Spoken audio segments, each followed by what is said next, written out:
Good morning, all. You've got me again, Erin. Wonderful to see you all. Great that you've come, and it's brilliant to be having the discussions in the group, but also it's great to be just doing a bit of learning each Friday morning. And this morning it's going to be on numbers. I could talk for hours on numbers, and there are so many different numbers that you do need to track, and it's very difficult to distill down in 10 minutes some numbers to track. But what I'm just going to go through is some 5 really key numbers, and most of them you will have heard of, but what I'll do is I'll just explain a little bit about each one of them.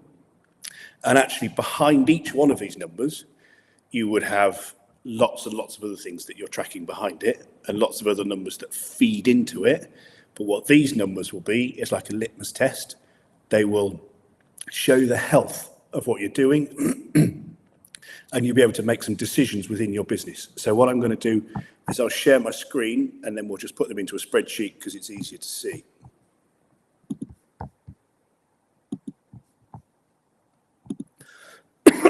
Excuse me. So a nice blank spreadsheet. So where are we going to start? Well, let's start with cash. Cash is critical.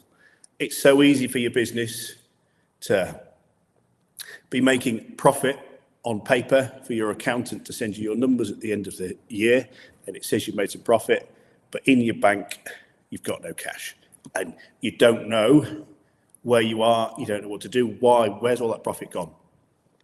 And without any cash you can't move forward, you can't pay your suppliers, you can't pay your team, you can't grow, and you can't push your business forward. So cash is critical, and knowing where that cash is.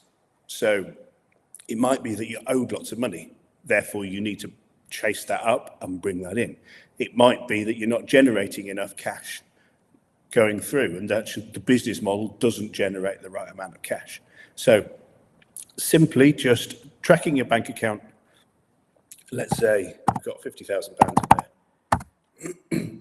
And then tracking that weekly, and you can see, of course, there's going to be fluxes. It's going to be up, it's going to be down, there's going to be various big payments to be, but just tracking where your bank balance is and ensuring that you've got enough. What I always like to do is make sure that you've got 3 months worth of expenses in there, so that you're not getting to the end of the month and you can't pay the wages. You don't know. You know you've got that buffer and you've got that cash, and what we'll talk about going forward is what about investment, what about growing your business. But cash is critical. Keep an eye on it. And it's so easy for a business to be turning over loads, to be growing, but to fall over and run out of cash. And all businesses, when they fail, it's because they've run out of cash. It's not that they haven't made profit on paper, it's because they've run out of cash. So cash is critical. So the next one we're going to look at is net profit. So what is net profit? Essentially, net profit is the amount of money left over when your client pays you. You've paid your staff, you've paid for the materials, you've paid all your bills and your overheads, then that's what's left. For me in the woodworking industry, that net profit should be 20%. And if it's not, come and talk to me and I'll show you how to get it to 20%. And what it's really good to do is benchmark against find a company that you admire in the industry that's doing well, look at their accounts online, find somebody that's doing it and benchmark what they're doing against what you're doing. Look at their cash position if they show it, which they often do if they're a larger company. Look at their net profit. What is it as a percentage against their turnover, and what is yours? And then what can you do to make that difference? And so far too many companies, they're making single-digit net profit, 10% net profit, and actually, if you have a couple of bad months, you're making a loss. If you're having some good months, you're making great profit. And the way we calculate the net profit and the way we get to that net profit is really critical, because especially when you're manufacturing and you're doing a big project, it's really easy to invoice for a big project, but then all the costs are in a different month, all the labour is in a different month, and therefore it can feel like you've made loads of profit one month, but then a huge loss the next. And it's not that that's the reality.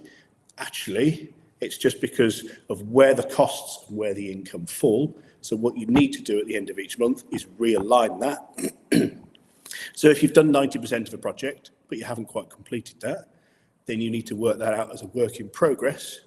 You can take that revenue and that will show you a true net profit. But again, excuse me, net profit is critical. Yes, we're going to be, as we're moving up, we're going to be looking at, well, next one is gross profit again, but net profit, that's the reality above cash. And knowing where you are, on I like to track net profit on a weekly basis if possible, certainly on a monthly basis. Don't wait until the end of the year and find out what your accountant is saying. If you track it on a weekly or a monthly basis, you can do something about it. And if it's not where it needs to be, you need to do something to change it. And what we'll do as we go through is I'll show you how to change that. So your gross profit, what is that? So essentially, what that is the money that you receive from your client, less the cost of doing that. So less the labour and less the materials. And then below that, you've got the overheads. So generally, your overheads are fairly static. They grow a bit as you grow your business, but your labour and your materials are linked directly to what you sell. So if you sell a load more, you're going to have to buy in a load of materials and you're going to have to employ a few more people potentially, but your overheads are going to stay the same.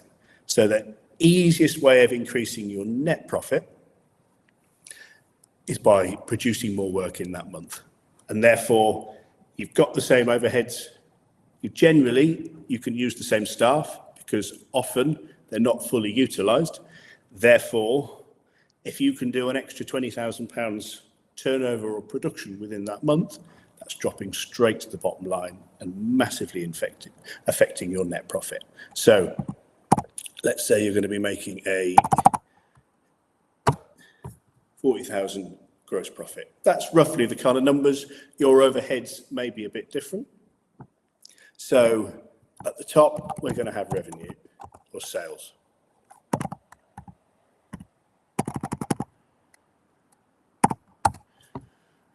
So you've probably often heard that turnover is not the thing to track. Revenue, there's lots of different words for it, that it's just vanity, and actually it's the gross profit and the net profit that's the reality. Yes, that's true, but unless you're tracking the money coming in, the sales that are coming in, you're never going to make the profits. So yes, you'll see we're not working from the top down, we're working from the bottom up. We're starting with cash, critical and the most important. Net profit is absolutely, it's pointless being a busy fool. It's pointless doing lots of turnover and not making any profit, but it's by increasing that revenue that we're going to increase the net profit. So we need to track it and we need to know where we are. And actually, there's going to be lots of numbers behind each of these numbers. So to get to your revenue, you're going to have what's the average value of your sale? Can you increase that? How many leads are you getting? How many leads are you converting? Can you change that? What's it costing you to bring those in, and how can you bring in more leads? And how can you open up different avenues? Is it a different style of client that you're working with? Are you working with just end users and you should be working with some trade as well? What's the mix? How can you increase that revenue, which will drop down and to get to your net profit? So just having these these are just the 4 initially numbers. If you know these every single week, you know where you are. You know if your revenue is down and you can do something about it. So tracking these on a weekly basis, on a daily basis for some things, you can then change that as the month goes through. You can see you're behind on sales, so you're going to pick up the phone. You're going to chase through some quotes. You're going to make sure, whether it's your team, you're going to give them that target and they're going to follow that through. And for me, I like to, certainly the 3, sorry, frog in my throat. The 3 numbers of revenue, gross profit, net profit, I like to communicate to my team because I want them to be able to affect it. Because unless they know those numbers, they can't change them and they can't affect them.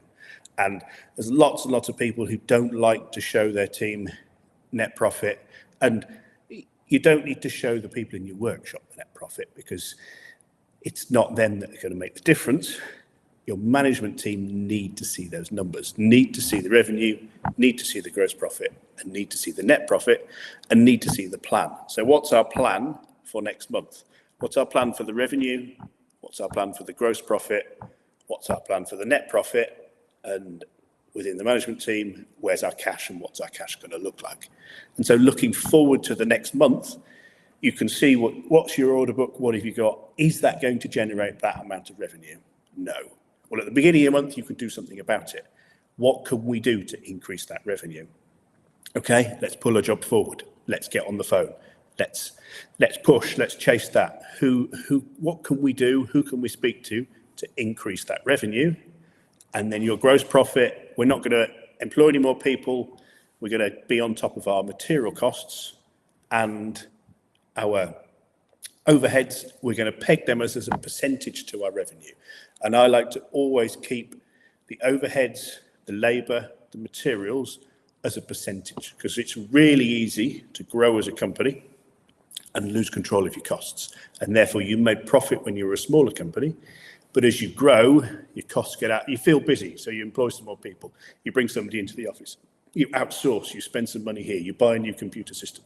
There's all these costs because you feel busy and actually you're not making that profit. So what you need to do is peg those as percentages. So your gross profit, it should be a percentage of your turnover.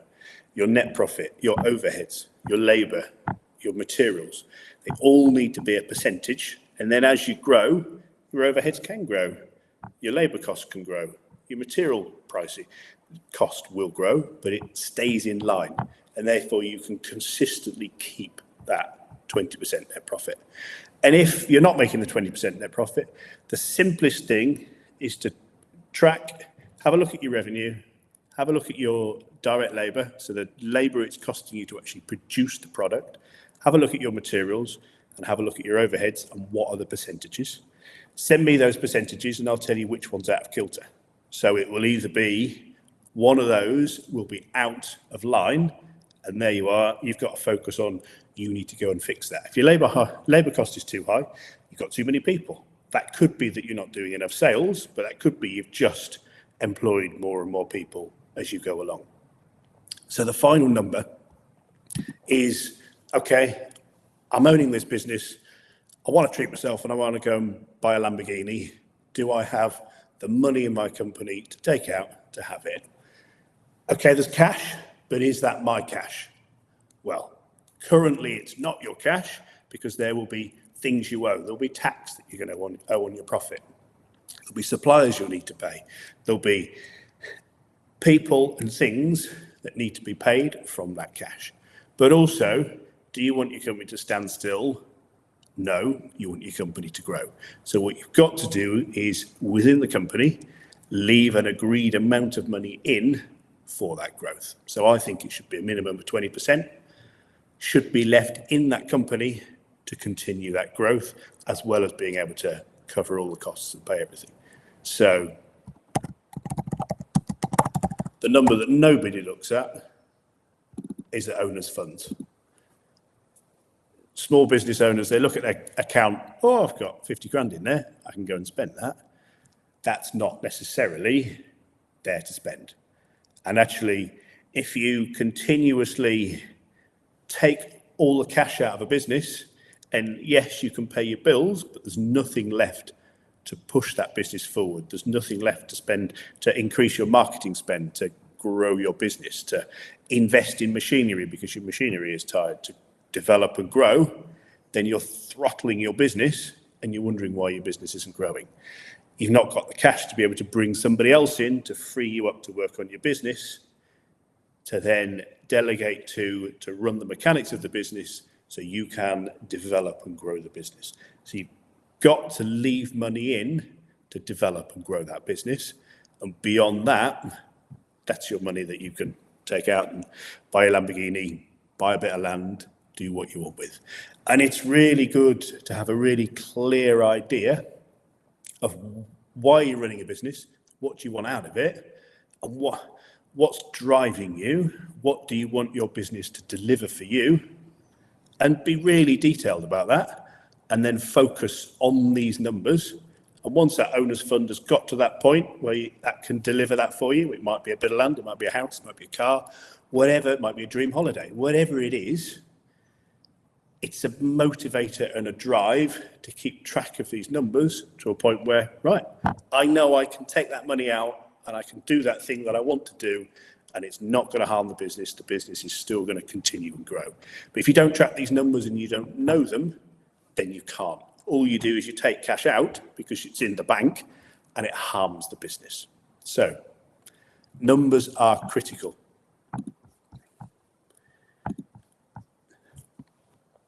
And there are lots of other numbers that you'll need to track going through, but starting with 5 and just tracking those diligently at least every week, if not every day, knowing where you are, makes all the difference to having a profitable and growing business.